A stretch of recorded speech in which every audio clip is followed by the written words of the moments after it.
Dears, ഞാൻ നിങ്ങളുടെ സ്വന്തം രചന മിസ്. അപ്പൊ മക്കളെ, നമ്മുടെ മലയാള ഫസ്റ്റ് പോലെ മലയാള സെക്കൻഡ് നമ്മൾ ഉഷാറായിട്ട് പഠിക്കാൻ പോവാണ്. നിങ്ങൾ തംബ്നെയിൽ കണ്ടതുപോലെ 1 മാർക്കിന്റെയും 2 മാർക്കിന്റെയും ആവർത്തിച്ച് ചോദിച്ചുകൊണ്ടിരിക്കുന്ന മോഡൽ ക്വസ്റ്റ്യൻസ് ആണ് നമ്മൾ നോക്കുന്നത്. അപ്പം എല്ലാവരും എന്ത് ചെയ്യണം? വീഡിയോ ആദ്യമായിട്ട് കാണുകയാണെങ്കിൽ സബ്സ്ക്രൈബ് ചെയ്യുക, ഷെയർ ചെയ്യുക, ലൈക്ക് ചെയ്യുക. ഇനി നിങ്ങൾക്ക് എന്തെങ്കിലും വീഡിയോ വേണമെങ്കിൽ താഴെ കമന്റ് ചെയ്യുക. അപ്പൊ നമ്മൾ ഈ ഒരു എക്സാം തകർത്ത് അടിച്ചുപൊളിയായിട്ട് എഴുതും. എക്സാം പേപ്പർ കാണുന്ന സമയത്ത് നമ്മൾ പഠിച്ച ചോദ്യങ്ങൾ തന്നെ ആയിരിക്കും വരിക. അപ്പൊ നമുക്ക് കുറച്ച് 1 മാർക്കിന്റെയും 2 മാർക്കിന്റെയും ചോദ്യങ്ങൾ നോക്കാം. അപ്പം ഒന്നാമത് നമുക്ക് എന്താണ്, ഇപ്പൊ അധികവും നിങ്ങൾക്കാണെങ്കിലും 10ാം ക്ലാസ്സിന് എല്ലാ കുട്ടികൾക്കും കാണുന്ന ഒരു ചോദ്യമാണ് എന്ത് അല്ലെ, നമ്മുടെ പൂരിപ്പിക്കുക. അതായത് ഇങ്ങനെ നമുക്ക് എന്ത് ചെയ്യും, ഒരു പട്ടിക തന്നിട്ടുണ്ടാകും. ആ പട്ടികയിൽ നമ്മുടെ പാഠത്തിന്റെ പേര്, കഥാപാത്രങ്ങളുടെ പേരോ അല്ലെങ്കിൽ അതിലെ സന്ദർഭമോ ഏതെങ്കിലും ഒക്കെ തന്നിട്ട് അത് ചേരുംപടി ചേർക്കാൻ തരും. ഇവിടെ നിങ്ങൾ നോക്കിയേ, ആൽക്കമിസ്റ്റിൽ നമ്മൾ കാണുന്നത് ആരെയാണ്? ഇടയബാലനെയാണ്. 2 മത്സ്യങ്ങളിൽ നമ്മൾ അഴകനും പൂവാലനെയും, തേൻകനിയിൽ നമ്മൾ വനഗായകനെ, വാഴവെട്ടിൽ നമ്മൾ റാഹേലിനെ കാണുന്നു. ഇനി അംബികാസുധൻ മാങ്ങാടിൻ്റെത് ഏതാണ്? 2 മത്സ്യമാണ്. വയലാ വാസുദേവൻ പിള്ളയുടേതാണ് ഏത്? തേൻകനിയുടെ വനഗായകൻ. അതുപോലെ തന്നെ പൊൻകുന്നം വർക്കിയുടേതാണ് ഏത്? നമ്മുടെ ആ വാഴവെട്ട്. പൗലോ കൊയിലോയുടേതാണ് ഏത്? നമ്മുടെ ആൽക്കമിസ്റ്റ്. ഇങ്ങനെ നിങ്ങൾ എന്ത് ചെയ്യണം? കൃത്യമായിട്ട് പൂരിപ്പിച്ച് പഠിച്ചോളണം. അതിന് നമുക്ക് എന്ത് വേണം? പാഠങ്ങൾ ഏതൊക്കെയാണ്, ആരാണ് എഴുതിയത് എന്നുള്ളതിനെ കുറിച്ചുള്ള കൃത്യമായ ധാരണ വേണം. അപ്പൊ അതൊന്ന് നിങ്ങൾ നോക്കി വെക്കുക. അടുത്തൊരു ചോദ്യം നോക്കാം. കൈതവം എന്ന പദത്തിന് സമാനമായിട്ടുള്ള മറ്റൊരു പദം കണ്ടെത്തുക. കൈതവം എന്ന് വെച്ച് കഴിഞ്ഞാൽ എന്താണ്? ഇങ്ങനെ കൈതവം പറഞ്ഞ് ആളുകളെ പറ്റിക്കുന്നു അല്ലെ, കള്ളത്തരം. മാതൃക പോലെ മാറ്റി എഴുതുക. രഹസ്യം അറിയണം അല്ലെ, രഹസ്യം അറിയണം എന്നാണോ വാക്ക്? അല്ല, രഹസ്യം അറിയണം. അതുപോലെ തന്നെ പണം ഇല്ല എന്നുള്ളതാണ്. പണം ഇല്ല എന്നുള്ളത് എന്താകും? പണം എന്നതാണ് വാക്ക്, ഇല്ല എന്നതാണ് മറ്റേ വാക്ക്. അപ്പൊ കൃത്യമായിട്ട് വാക്കുകളായിരിക്കണം നിങ്ങൾ പിരിച്ചെഴുതേണ്ടത്. ഇനി മറ്റൊരു ചോദ്യം നോക്കാം. ശരിയായിട്ടുള്ള പദച്ചേരുവ ഏതാണ്? ശരിയായിട്ട് പിരിച്ചെഴുതിയത് ഏതാണ് എന്നതാണ് ചോദ്യം. രഹസ്യം അറിയണം എന്നാണോ നമ്മൾ എഴുതുക? അല്ല, രഹസ്യം അറിയണം എന്നാണ്. അതുപോലെ തന്നെ വെട്ടിക്കളഞ്ഞു, വെട്ടി അധികം കളഞ്ഞു, അത് ശരിയാണ് അല്ലെ.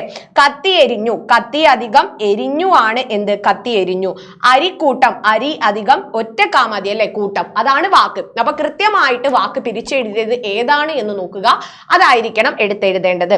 അടുത്തത് 2 മാർക്കിന്റെ കുറച്ച് ചോദ്യങ്ങൾ നോക്കാം. പുസ്തക സഞ്ചിയിൽ കൊച്ചുനെല്ലിക്കയും പച്ചപ്പുളിയും ഒളിച്ച കാലം. ഇവിടെ സൂചിപ്പിക്കുന്ന കാലത്തിന്റെ 2 പ്രത്യേകത. ഇവിടെ സൂചിപ്പിക്കുന്ന കാലം ബാല്യകാലമാണെന്നും ഈ ബാല്യകാലത്തിൽ എന്താണ്, ഒരുപാട് സ്കൂളിൽ പോയ കാലഘട്ടത്തെ കുറിച്ചും അല്ലെ, ഒന്നിച്ച് പങ്കുവെച്ച് വളർന്നതിനെ കുറിച്ചും കുട്ടികളിൽ എന്താണ് ആ ഒരു സ്നേഹം, വാത്സല്യം, ഇതൊക്കെ ഉണ്ടായിരുന്ന കാലഘട്ടത്തെ കുറിച്ചാണ് പറയുന്നത്. അപ്പൊ ബാല്യകാലത്തിന്റെ എന്തെങ്കിലും ബാല്യകാലമാണെന്നും അതിന്റെ 2 പ്രത്യേകതകളും എഴുതി വെച്ചാൽ 2 മാർക്ക് കിട്ടും. 2ഓ 3ഓ വരിയിൽ എഴുതിയാൽ മതി. അടുത്തൊരു ചോദ്യമാണ്, എപ്പോഴും ചോദിക്കുന്ന ഒരു ചോദ്യമാണ്. അർത്ഥവ്യത്യാസം വരാതെ ഒറ്റ വാക്യമാക്കുക. ഇവിടെ 2 വാക്യമുണ്ട്. അപ്പോൾ ഫുൾ സ്റ്റോപ്പിന്റെ ഭാഗം നമ്മളൊന്ന് കൂട്ടിച്ചേർക്കുക. ഇവിടെ എന്താണ്? പെട്ടെന്ന് മാവിന്റെ ചുവട്ടിൽ വലിയൊരു ശബ്ദം കേൾക്കുന്നു. കുട്ടികളെല്ലാം ശിഖരത്തിൽ നിന്ന് താഴെ വീണുപോയി. നമുക്കറിയാം, 2 വാക്യത്തെ ഒറ്റ വാക്യമാക്കാൻ പറയുന്ന സമയത്ത് ആ ഫുൾ സ്റ്റോപ്പിന്റെ അവിടെ ഒന്ന് മാറ്റം ചെയ്തു കൊടുക്കുക. ഇനി ഒറ്റ വാക്യത്തെ 2 വാക്യമാക്കാൻ പറയുന്ന സമയത്ത് നമ്മൾ കൃത്യമായിട്ട് ആശയം ഒന്ന് മനസ്സിലേക്ക് എടുത്തിട്ട് വേണം വാക്യമാക്കാൻ. ഇപ്പോ ആ കുട്ടി പാടുകയായിരുന്നപ്പോൾ അവൻ എന്താണ്? ഡാൻസ് കളിച്ചു. അപ്പൊ കുട്ടി പാടുകയായിരുന്നു, അവൻ ഡാൻസ് കളിച്ചു. അപ്പൊ ആ ആശയം നമ്മുടെ മനസ്സിലേക്ക് വന്നു കഴിഞ്ഞിട്ട് നമ്മൾ എന്ത് ചെയ്യണം? ആശയം ചോർന്നു പോകാതെ 2 വാക്യമായിട്ട് സെപ്പറേറ്റ് ചെയ്യണം. ഇവിടെ 2 വാക്യത്തെ ഒറ്റ വാക്യമാക്കാൻ പറയുന്ന സന്ദർഭത്തിൽ നമ്മളൊന്ന് ഫുൾ സ്റ്റോപ്പിന്റെ അവിടെ ഒന്ന് കൂട്ടിച്ചേർത്ത് കൊടുക്കുക. പെട്ടെന്ന് മാവിന്റെ ചുവട്ടിൽ വലിയ ശബ്ദം കേട്ടപ്പോൾ കുട്ടികളെല്ലാം ശിഖരത്തിൽ നിന്നും താഴെ വീണുപോയി. അങ്ങനെ നിങ്ങൾ കൃത്യമായിട്ട് എന്താണ് ആ ഒരു വാക്യത്തെ, ഇവിടെ ഫുൾ സ്റ്റോപ്പിന്റെ ആ ഭാഗത്തെ ഒന്ന് മാറ്റി എഴുതിയാൽ മതി. അവിടെ അപ്പോൾ അങ്ങനെയുള്ള ഏതെങ്കിലും ഒരു കണക്റ്റിംഗ് വേർഡ് ചേർത്തിട്ട് എന്ത് ചെയ്യുക? ഒറ്റ വാക്യമാക്കി മാറ്റുക. നമ്മൾ മീനുകൾ 4 ചുറ്റിലും കണ്ണു വേണം, ഒരിക്കലും എടുത്തു ചാടരുത്. അഴകന്റെ ഈ വാക്കിന്റെ പൊരുൾ എന്താണ്? എന്തായിരുന്നു മക്കളെ? ചുറ്റിലും പതിയിരിക്കുന്ന അപകടത്തെ കുറിച്ച് നമ്മൾക്ക് എന്താണ് അറിയാനുള്ള ഒരു ഉൾക്കണ്ണ് വേണമെന്നും അതുപോലെ തന്നെ ആർത്തിമൂത്ത മനുഷ്യരെ എപ്പോഴും എവിടെയും സൂക്ഷിച്ചു കൊള്ളുക എന്നൊരു താക്കീതുമാണ് അഴകൻ പൂവാലിക്ക് നൽകുന്നത്. ഇങ്ങനെ ഒരു 2 പോയിന്റ് ആയിരിക്കണം എഴുതേണ്ടത്. മറ്റൊരു 1 മാർക്കിന്റെ ചോദ്യം നോക്കാം. ഓടിച്ചെന്ന്, ഓടി അധികം ചെന്ന് അല്ലെ, കൃത്യമായിട്ട് ആ വാക്ക് മതി, 2 ച വേണ്ട. അങ്ങനെയാണെങ്കിൽ നീന്തി കയറി എന്താകും? നീന്തി അധികം കയറി, ഒറ്റക്കാ മതി, കയറി. കൃത്യമായിട്ട് വാക്കായിരിക്കണം നിങ്ങൾ പിരിച്ചെഴുതേണ്ടത്.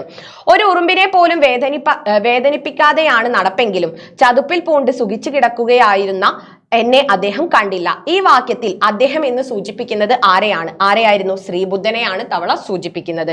പാടുപെട്ട് ജോലി ചെയ്യാതെ നീ എടുത്താൽ മാമ്പഴം ഉടൻ കല്ല്.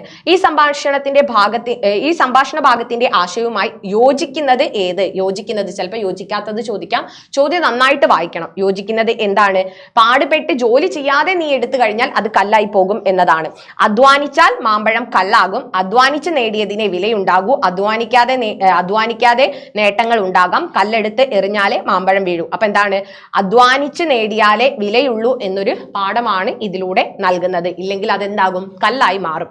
അപ്പൊ ഇത്തരത്തിലുള്ള ചോദ്യങ്ങളായിരിക്കും നമുക്ക് 1 മാർക്കിനും 2 മാർക്കിനും പ്രതീക്ഷിക്കാവുന്നത്. അപ്പൊ ഇതുപോലുള്ള വീഡിയോസിനായി ചാനൽ സബ്സ്ക്രൈബ് ചെയ്യാനും ലൈക്ക് ചെയ്യാനും മക്കൾ മറന്നു പോകരുത്. നമുക്ക് വീണ്ടും കാണാം. അതുവരെ ബൈ ഗായ്സ്.